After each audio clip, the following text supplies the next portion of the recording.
that it's worth giving them £500,000? Was there a site visit?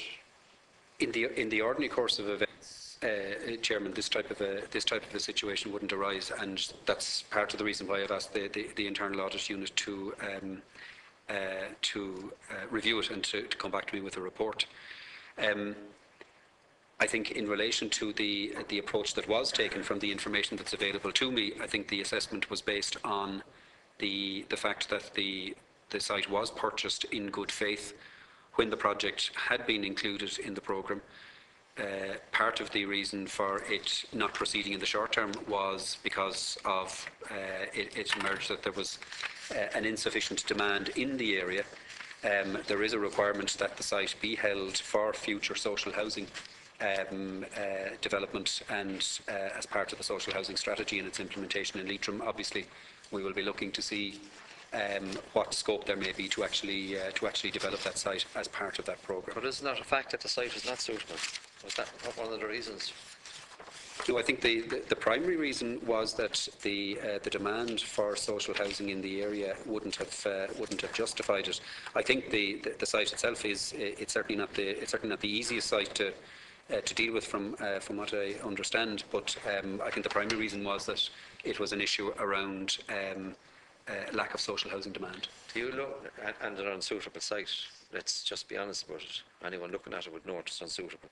Did the department actually inspect that site? I couldn't answer that question for you just at the moment, Chairman, but I expect I should have that in the report when it comes back from the internal audit. €500,000 then?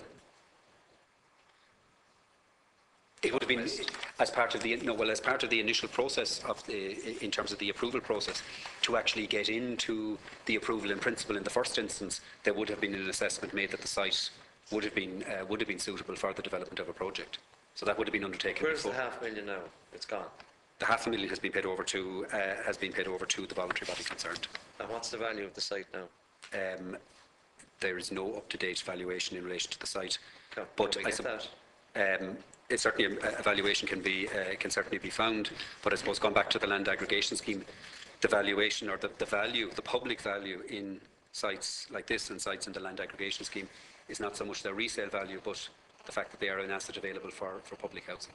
See, what concerns me about this particular site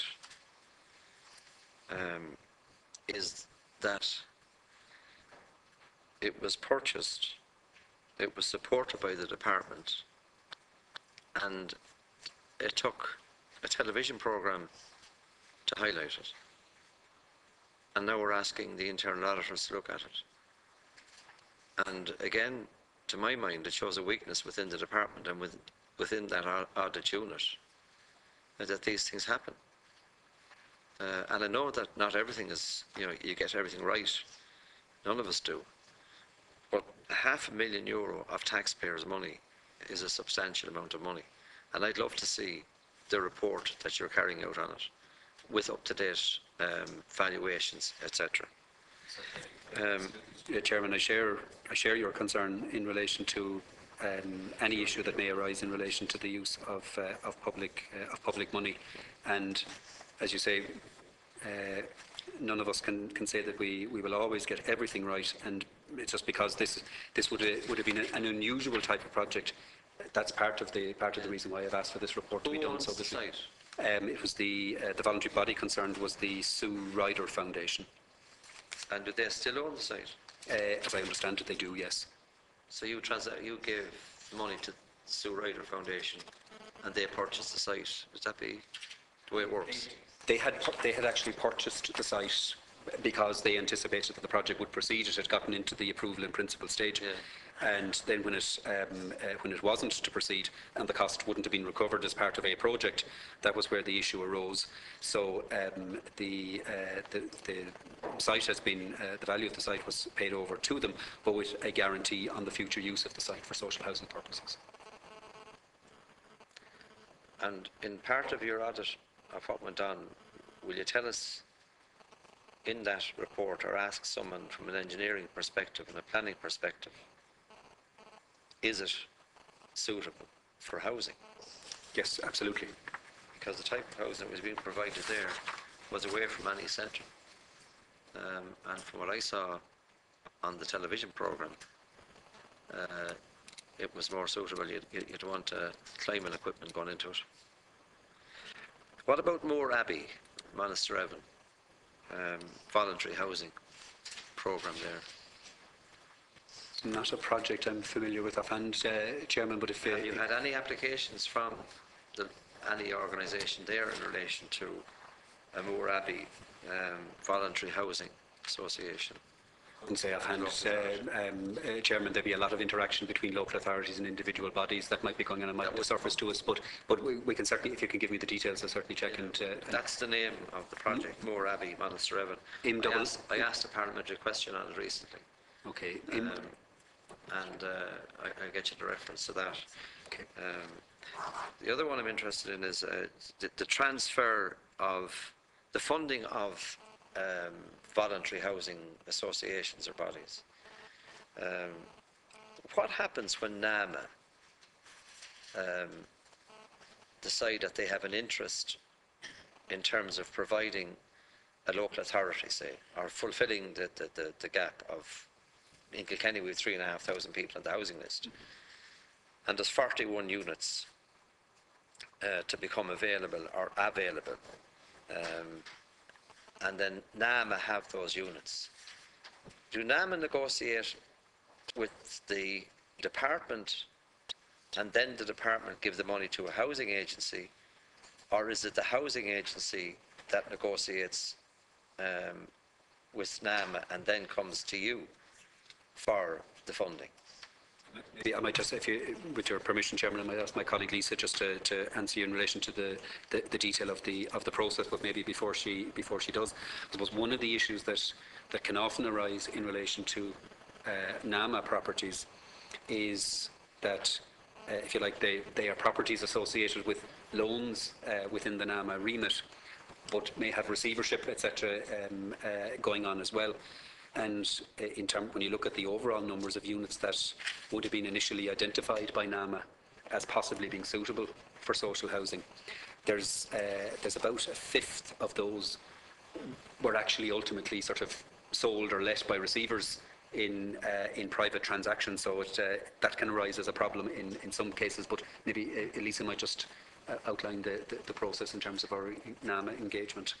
No problem. Basically, in relation to NAMA, we have a steering group in place between NAMA, the housing agency, and the department, which goes through the portfolio of NAMA properties as they arise. As the Secretary-General said, NAMA own the loans in relation to these properties as opposed to the properties themselves. So they often have to, I suppose, talk to receivers that might be in place or developers that still own those properties. As the properties are identified, the first step that's taken is the housing agency contact the local authorities in question to see whether there's a demand for the properties in the first place. If there is, then it enters into the process of identifying, where appropriate, if there's maybe purchase under the leasing scheme, an approved housing body that might be interested or able to purchase those units. I suppose just to say there's a number of different ways that those units can come out of NAMA. Either the local authority, if they have funding available, might be able to purchase them themselves. An approved housing body through the capital assistance scheme might be able to purchase them, or they can come through the leasing scheme, either going through the NAMA special purpose vehicle, where the approved housing body leases them from NAMA's SPV, or purchasing them using the capital advance leasing facility. So there's a number of different strands as to how it can come through. The steering group, I suppose, identifies what's the best way of doing those. How the AHBs come into, the voluntary bodies come into it. If there has already been a voluntary body that has expressed interest in those properties outside of the NAMA process, then we tend to go to them first. If not, there is an objective selection process where we would have a panel of approved housing bodies that would have expressed interest in certain counties. And if an AHB isn't already involved in that project, then the project would be sent out to the panel of AHBs for them to come back to express interest in it. Is it possible to get a note on that? Of course, yeah. With a local spin to it? In relation to Kilkenny Yeah. specifically. The Weir, The Weir View, yeah, I figured that's the 40, yeah. as soon as you can. Deputy Costello. Thank you, Chairman. Just a couple of quick questions, Chairman. In relation to the sites, I didn't see in the documentation the extent of the land bank for Dublin City Council. I wonder, do you have any figures on that? I don't have figures for Dublin City Council, up-to-date figures at this stage, Deputy, but there is a process going on at the moment between the Housing Agency is coordinating with all local authorities to build that picture nationally. They do have a number of significant sites, and you may have seen in the last few days that there was an advertisement for looking for expressions of interest with a view to the development of 3 sites, I think, wasn't it? 3 sites for mixed housing purposes. But certainly once the audit process that is going on, coordinated by the Housing Agency, is complete, we'll certainly make that information, publish that information, so that there is a clear up-to-date picture. And will that include the sites that NAMA has available to it in putting together the picture? That particular exercise will only focus on the lands that the local authorities themselves own, but we have, if you like, other data sets through which we can actually map where there may be other sites in public ownership, be that through the OPW in terms of the state property register, or indeed with NAMA, so we can actually explore to see are there opportunities for sort of site assembly and delivery of greater projects. We spoke earlier, Chairman, about the possibility of public-private partnerships. We've had a very sad record of public-private partnerships in the local authority, Dublin City Council, in terms of a 16-acre site in O'Debney Gardens, site in Dominic Street, site in Sean McDermott Street, Croke Villas. The entire major housing development that was envisaged over the last 10 years was to be done by public-private partnerships, and nothing was delivered. I don't expect that we'd be going down that road again, would we? I suppose when you look back, Deputy, to Herberton, the former Fatima Mansions was probably the only one that really got to fruition. The others, including O'Devany and others, were I suppose at a point of possibly moving on when the world around us changed dramatically in 2008. Perhaps too many of them were put into one basket. I was just going to absolutely come to that particular point that you make, well, Deputy. Those that form of PPP, if you want to put it that way, was I suppose fundamentally based on the private partner getting a return from the market housing element. So, that's ultimately why they failed, because the market corrected so massively at that point in time.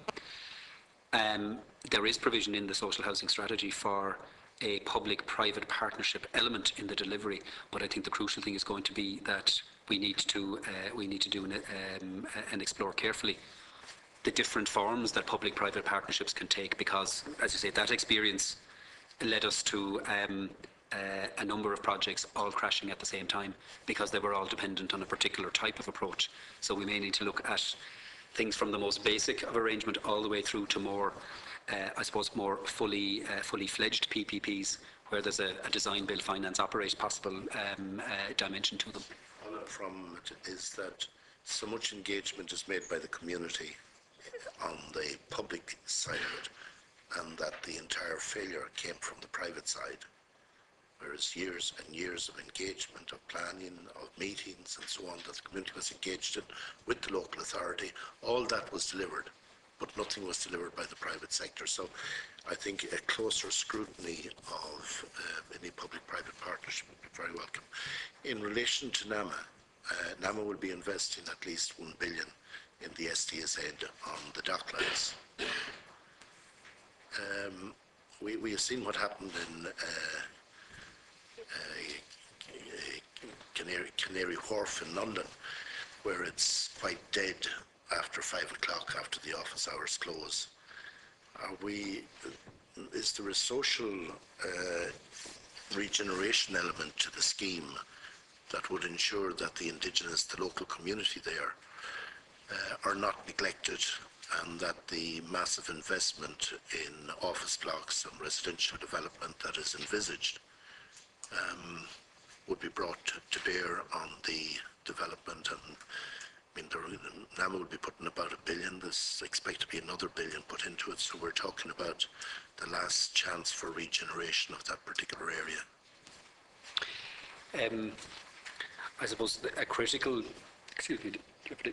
a critical element in terms of the sort of the vitality of an area like that is around the extent to which it ends up as, or is planned to be, a mixed development, rather than, as you say, a type of a solely office. NAMA has an economic remit. Absolutely. Get back the money that was entrusted to it. I don't have a figure for the number of residential units in the Docklands SDZ, but it is substantial, and it is a critical part of maintaining that sort of life through the day rather than and evening, rather than just a 9-to-5 office based and then people exiting.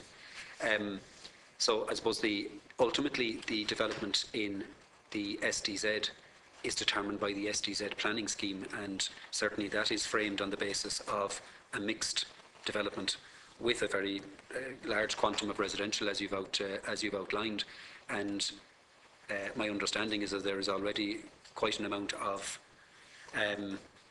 pre-planning engagement with Dublin City Council with a view to bringing forward development proposals of a mixed variety that will actually see I suppose something beyond just purely office and commercial, in line with what the planning scheme sets out to achieve. It's much more broad. Much more broadly, and I suppose that there is indeed. That area. To what degree is the department amenable to input that could be included and expand NAMA's rather strict remit of not so much social regeneration, but if you like, economic regeneration, purely returned to the department, because the NAMA legislation is quite restrictive? Yes, I mean the NAMA has a particular mandate and remit in accordance with its legislation. I suppose the broader community and maybe socio-economic type development factors in the Docklands, reasonable amount of progress has been made in those areas through initiatives that the Docklands Authority, which is now being wound up, would have made. The Docklands Authority now is pretty much a bone steer, didn't deliver on the promises that it made. Well, indeed, I mean, this would be the last opportunity to deliver a vibrant community in that area. And it was one of the things that the Minister and Government will have to decide in the context of approving the wind-up legislation, which I would expect will happen in the next 4 to 6 weeks, will be issues around the final financial dividend that will emerge from that project and the scope. I mean, the social generation. Exactly, and that's that piece in particular that I mean under the legislation there is provision under the wind-up legislation there is provision for I can't remember the title given to it, but certainly a vehicle through which the local community and other interests can be involved in the future regeneration of the area. The issue that government and the Minister and Government will need to consider is, well, how can that be supported financially? Last point. The voluntary housing sector, we have a particular problem at the present time, which you're very well aware, I'm sure, and the Minister is very well aware, and that is the issue of Father Scully House, which is a voluntary housing development of 99 units. Now, your department invested 17 million in its construction, and it has been lying idle effectively since July of last year. With a housing crisis upon us, first of all, how are you going to protect that taxpayers' investment? And can we have a situation going forward with the voluntary housing sector that they can pretty much do what they like? If they're not happy with the rent, they can prevent people from being housed. It's a perverse situation that applies, And do we need to ensure that there's government or departmental appointees on the board of the voluntary housing sector?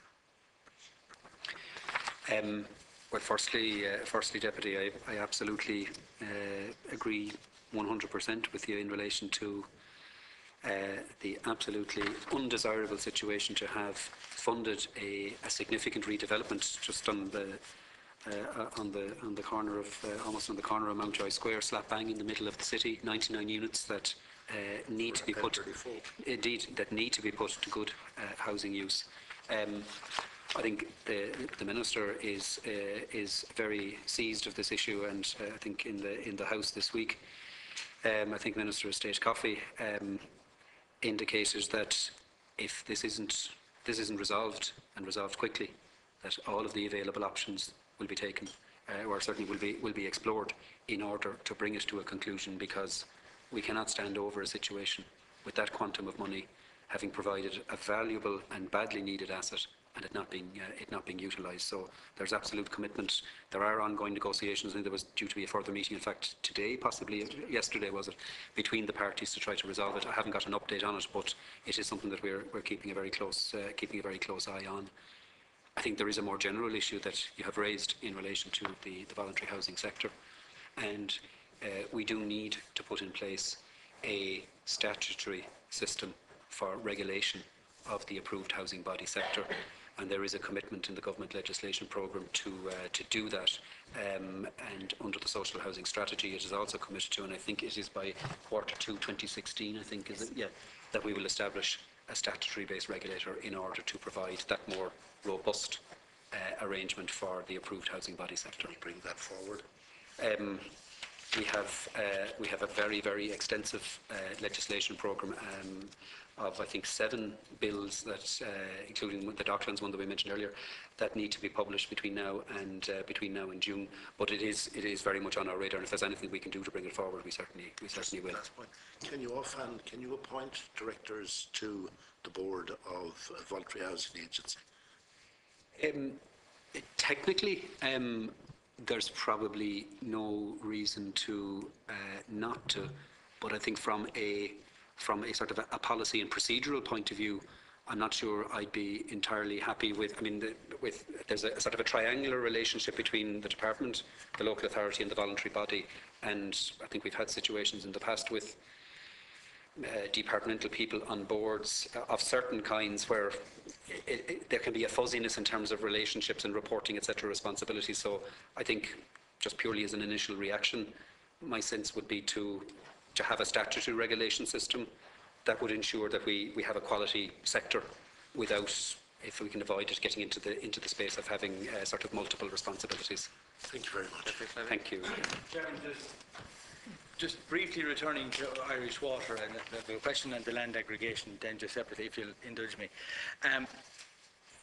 You spoke about, kind of finishing up last, and to the Chairman, the local government fund subvention of 439 million last year and 399 million this year, and 479 million in 2016. And you weren't able to go beyond that. You said there'd be a new plan in place. But as you know well, your department and every government department published its expenditure ceilings for 2015 to 2017 on budget day, the 15th of October. And there were expenditure ceilings announced in that document for every government department, including your department. It's not possible. It's not possible that expenditure ceiling figure for 2017 was put in there without some work having been done in each of the departments to make up that figure. So it's clear that there is an estimate in the department as published for the 2017 figure, which you felt we didn't have. You kind of said we have our figures up to 2016, and they must be there, because if they weren't there, it meant the process was a work of fiction. So I'm not saying that here today. So he gave the impression here, you know, we have a plan in place up to 2016, led the chairman to say, well, no organisation could go anywhere with a plan just to the end of next year when you're talking about hundreds of millions. But it struck me during the conversation, of course you have a plan in place beyond that, but you weren't alluding to it, I'll just put it that way. So you might tell us what figure, just to help us now at this stage, I know it's a bit late, what figure you have penciled in, I know it can change, for the subvention to Irish Water in 2017, that's in the expenditure ceilings, is published by Minister Howlin on Budget Day in middle of last October. I think the expenditure ceilings that you're referring to Deputy, are the voted expenditure ceilings. Yeah. The Local government. The local government fund is outside the vote, so I don't think the local government fund or the Irish Water element of that would be reflected in those expenditure ceilings. So what we have in place are, I suppose, three things in play. One, clear determinations for the Irish Water from the CER for the period to the end of 2016. We have some indications from the SER about how they will take forward the following 5-year period in terms of the further efficiencies that they will be expecting to Irish Water to deliver. And in order to prepare for that, we have a business planning process going on in Irish Water, which should be finalised shortly, which will take the profile out to 2021. As part of that exercise, that will involve issues around investment and the sourcing of investment, and it will involve issues around, based on certain assumptions, the ongoing subvention that will have to be provided. So that's why I was mentioning the business plan as an important piece in terms of charting out the period beyond 2016, even ahead of the SER doing the statutory assessment of expenditure process. Okay, I need your help on this one. You're saying the local government fund is not part of the voted expenditure. I think that's what you said. In terms of figures that Is it out of central fund? No, it's not. A lot of the money in the local government fund comes from motor tax. Motor tax. So, how are we going to use the money for motor tax to pay for Irish Water? That's what we've been doing. Yeah, That's sorry. fine. Yeah, sorry, my mistake there. No, it's not your mistake. Yeah. You're correct. Yeah. Just where is that?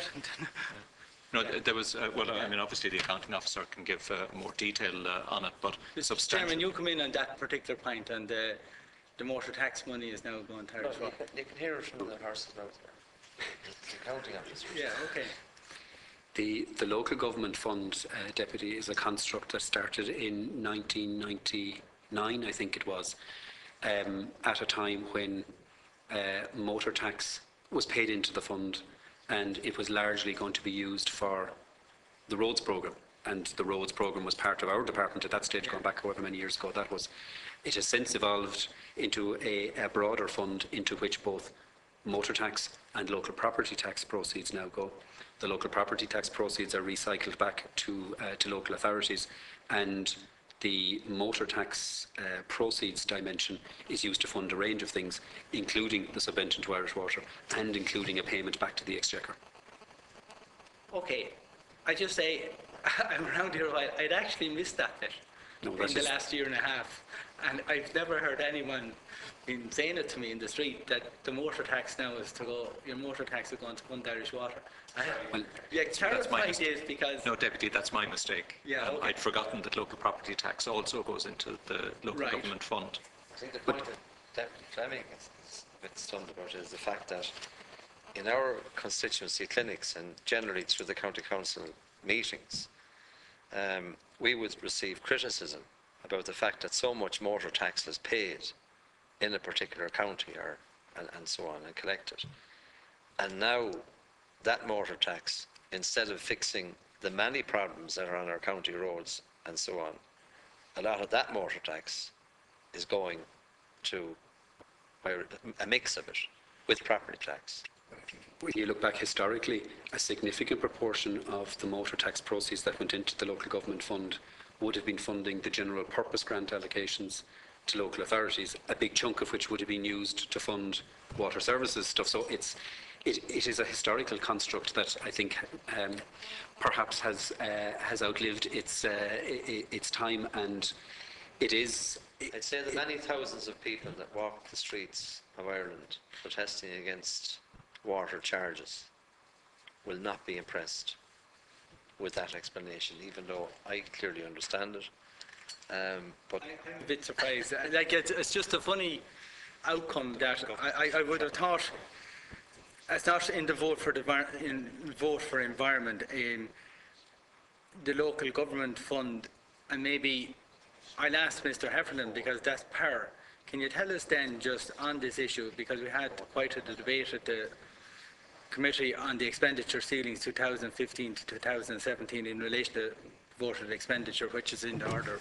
What else is not included in those expenditure ceilings that's somewhere out there? It's not. We know about the central fund. What other funds are out there not included in the voted expenditure like this? The expenditure ceilings are basically ceilings on the planned expenditure on the voted supply services. Within the ceilings, there will be a number of different expenditures. Obviously, the composition of that expenditure may change over the period of the medium term, and the ceilings themselves are also subject to review at budget time in light of the performance of the economy and the public finances. Okay, my question was, the expenditure ceilings that were published, I hear now the local government fund is not part of that. But I'm asking you, what other major fund that the state expends was not included in the expenditure ceiling? Because most people would have assumed when we're talking about all the voted expenditure that it would have included all the expenditure going through government departments. As I said, I understand the central fund, which deals with interest in the national debt and payments to the EU, is outside that process. But my question is, other than the local government fund, was it your understanding that the local government fund wasn't part of the expenditure ceilings that were published? The local government fund is not part of the voted supply services. What other funds? The receipts that go into the fund are the local property tax now and motor tax, and the payments that go out of the fund, they go to pay for road services under the transport vote, and they also pay for services within local government, including subvention towards Irish Water. Okay, so my question again, you've explained the bit about the local government fund. What I'm asking is, what other funds out there that the public contributes to by way of taxation were not included in the expenditure ceiling report that people understood kind of cover government expenditure, except for the central? There will be a number of other funds That's what I'm asking. attaching to votes. I'm not familiar with the detail of them, but for instance, the Social Insurance Fund is a separate fund. Right. They will be in the published estimates value. The National Training Fund is part of the ceiling for the Department of Education, or the vote and the National Training Fund. So it did come under the expenditure ceiling? It did come under the ceiling. Well, that's probably public expenditure. I'll ask. Can you send a report on to the committee as to what funds and how many millions or billions per annum were not included in the expenditure ceiling? Because Certainly we can explain the relationship of the funds to the ceiling, yes. yeah, the different funds, because we're asking about one or two here now, but there could be more different. Okay. It was a point, Deputy, that I raised in relation to the Department of Education and the National Training Fund last year, in that there were movements between the subheads and the fund. And it struck me that if the expenditure limit that's set on the estimate can be got around, or potentially got around, if charges can alternatively be charged to a fund. And what I would like to see is a clear distinction between what are the charges that are appropriate to the vote and the charges that are appropriate to the fund, and not to have things moving from one year to the next. Okay. Mr. McCarthy, earlier when I asked about... Yeah. That local government fund is made up of road tax payments. Local property tax receipts. Road tax payment to the tune of $1 billion. Just over $1 billion, I think. That's in 2013. 2013 we're we're referring to, commenting yeah. on. So the road tax payments up to €1 billion was paid into that local government fund in 2013. And then there was €23 million paid into that local government fund in respect of household charge arrears. Right, that was in 2013. 13, yes, yeah. Now, I presume that it was probably similar in 2014, with maybe more money coming into it in terms of the payment from the Minister for Finance, I think. 2014, 2014. the household charge arrears piece would have been washed through That at that was stage. So it would have been the LPT kicked in 2014. And the LPT would have been worth how much? I think the figure in the initial estimate was about... 318 million, is it? That's for 2013. That's That was 2013. paid directly into the central fund of the Exchequer. Then from 2014 on, the Minister for Finance will be paying Pays money back. Pays money back into the local an government. amount What does he- equivalent to the local property How tax much does he collected. pay into it, say, in I 2014? think 2014 was 476 million. 476 million. So that's 476 million. 1 billion, and then 476 million. And then out of that fund, that local government fund, comes 439 million for the subvention. Yes. Is that right? Yep. So that's made up of road tax and the LPT element of paid from finance into that.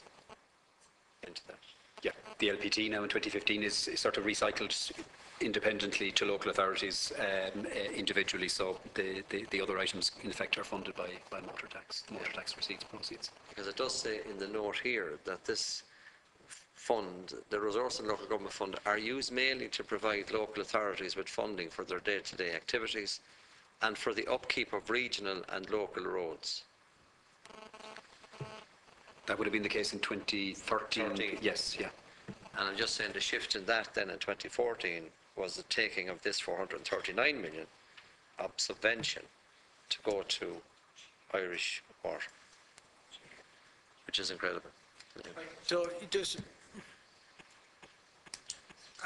Are we right in saying that that local government fund, just to keep the figures in round figures, that about 1.5 billion went into it, approximately? Yeah, but Approximately 1 billion was motor tax, two-thirds of it. about 1.1 billion. So it's fair to say two-thirds of the 439 billion that went to Irish Water went from motor tax receipts. That was all two. Two-thirds of the fund. So, right, you can as I said, I missed that particular issue, that two-thirds of the money going to Irish Water has actually come from motor tax. Two-thirds of the money going from the local government. Which would have formerly been part of the general purpose grant to local authorities as part of their funding of... Yeah, you can understand how people will be... Talk about paying for something on... There's a valid case we paid for the water services through our taxation. Now, we're going to have to pay for the water services through the bills, the water rates. And you're actually telling me we'll also be paying for the water services through our motor tax. And the county councils have starved of money to fill the potholes. So we've three sources of funds now to paying for Irish. The Irish taxpayer is being asked to pay. Taxation goes for the water services as you have it, the central fund. That's money received from taxation. They're going to get money from motor tax. Two-thirds of that, 250 million of that at least, has come from motor tax. And now and we're also saying something maybe smaller than that is going to come through the water rates through the bills they'll receive from Irish Water. Like, people understood I had a problem paying on the double for their water services, having paid their taxes and now paying for water rates. If they actually knew you're going to be paying on the treble, because your motor tax also is going to pay for Irish Water. It's a, The operating subvention to Irish Water is, in general, it comes out of taxation. The vehicle that is used for it, if you'll pardon the pun, is the local government fund. Can I ask, would it not have been better for that to come out of the department vote? Well, as opposed to the local government fund, which was motor tax. You see the situation we're in now, that I think people will be surprised to know that up to 300 million of their motor tax has gone to Irish Water on top of everything. Well, there is one amount coming out of taxation. It is matched in an account here that it comes out of the account into which motor tax goes.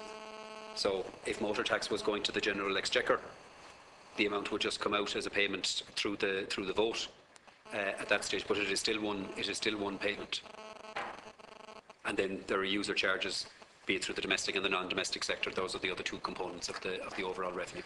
It's just getting more bizarre as time goes on. That's all I can say. Just to wind up, David. Yeah, I will. Just very briefly, two other quick questions. You did say, because the whole purpose of this was to get it off balance sheet, and the procedure dealing with Eurostat and CSO was a separate procedure. You said that already. What does that mean? Who has talked to the CSO on behalf of your department, who was, outsourcing Irish Water? Did your department do it? Did PAR do it? Did the CSO come in? Surely you haven't done it unilaterally without discussions with the CSO. Tell me what has happened and the discussions in relation to satisfying the CSO and Eurostat, because you surely didn't do it in the blind. No, absolutely not, Deputy. Sorry, maybe I didn't intend to say this. I'm not sure whether I did or not, but it's not the MCT and CSO Eurostat. They're not separate processes. It's CSO and Eurostat, if you like, determine the MCT issue. The way the MCT or the Eurostat process works is that the CSO is the national accounting body for Ireland and has to make a range of returns that feed into the national accounts and the various other things such as the excessive deficit procedure, etc.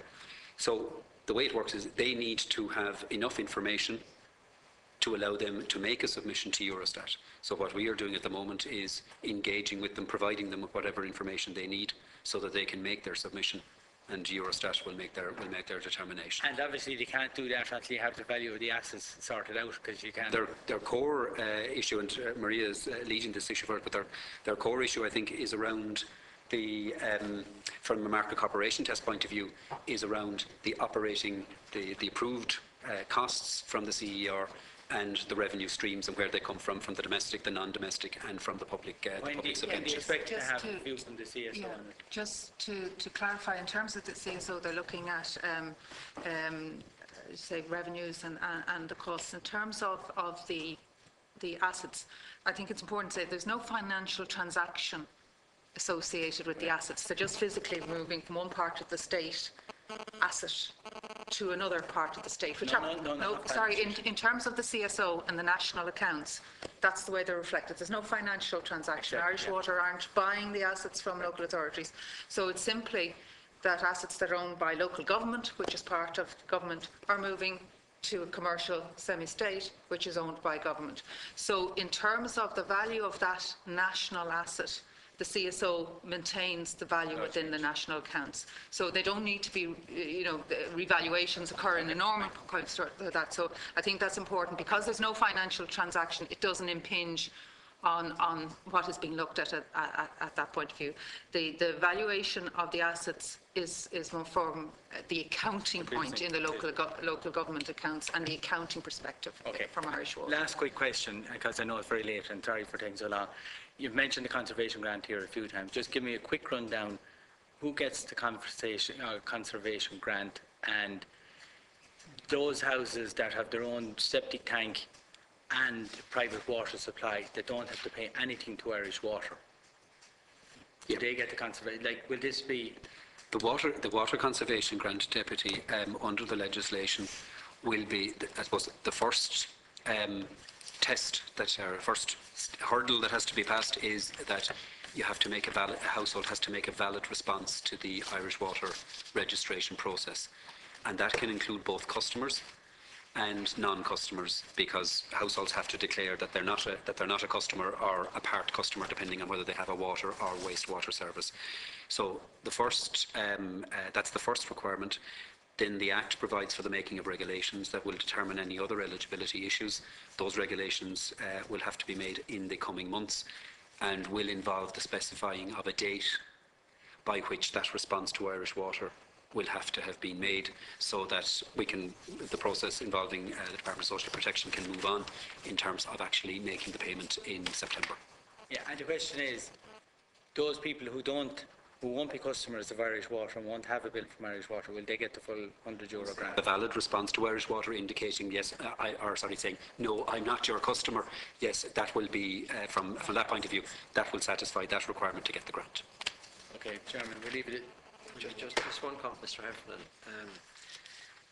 Given the sort of financial mystery tour that we've been on in relation to the funding of Irish Water, where the money comes from and how it's accounted for and all the rest of it, and the comments made by your Secretary General, Mr. Watt, that maybe there could be a role in the general accountability of this money through the Public Accounts Committee. He wrote and said something to that effect, and he saw merit in it. I wonder, would you ask him to maybe have a look at that and develop it a little bit more in the light of the conversation that we've had this morning in relation to the various funds that are going into Irish Water? Because if he sees merit in it, there might be a point of that section within your department looking at this to determine how best we might bring forward a plan to give us an input into it. And secondly, could I ask you and Mr. McCarthy, in relation to the Tipperary Hospital, not going into it now, we had this discussion before, and we've had a reply from your Minister, which I felt was unhelpful in resolving any matter. Is it possible that your department, Mr. Heffernan, and Mr. McCarthy would share the background to this issue, the fact that it's still not resolved, and come forward with a plan to protect the work already done at this particular location, which I think is to the tune of, was it 6 million or more, and determine how best you're going to protect that investment and complete the project. It is an issue. It is taxpayers' money, and I think if the departments that have invested in this through taxpayers' money came together, we might find an overall resolution to it. It is not good enough to leave that project there. Could I ask that that would happen? Certainly, Chairman, I'll certainly get an update in relation to it. From memory, I think one of the issues that there was in relation to this previously was that there were some Garda investigations that were still ongoing that needed to be completed, and that the local authority chief executive would review the situation at that stage. I take your point in relation to absolutely protecting taxpayers' money, Chairman. From memory, I don't have the figures here in front of me. I mean, there's been very, very little, if any, money for that project has come through the vote. I think, from memory, the vast bulk of it, I think, was on a FOS scheme. I think, but I'm open to. No, you're right. I'm open to. The local authority, I think, was involved in some. They had a very, very small. I mean, I think they rented the property. But can someone out. please untangle the mess that is there in relation to this spend? That's all I'm asking. Yeah. Rather than leave it parked there, and with respect, the Garda investigation can go on, but someone has to stop the deterioration of the property to the extent that there's further losses to the taxpayer.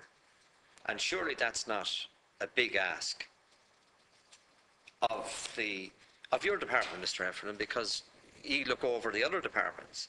Have a look at how the money was spent, or how much money was spent, and then determine how best you can at least protect what was spent in the interest of the taxpayer and the project itself, which will be beneficial locally. Like, please don't, not you, but please don't allow the system to turn its back on what has been spent and to allow it there to fester and to rot. That's all I'm asking. I don't want any discussion on it unless you want to say something yourselves, but I've just asked that would happen.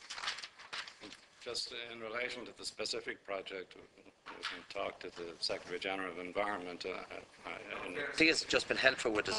There are others involved as well. On the wider issue of Deep Air and Irish Water, I think our Secretary General wrote to the committee basically saying that Irish Water was set up as a commercial public company, and for that reason it is outside the remit of the CNAG and is subject to the normal regulatory controls, in this instance SAR.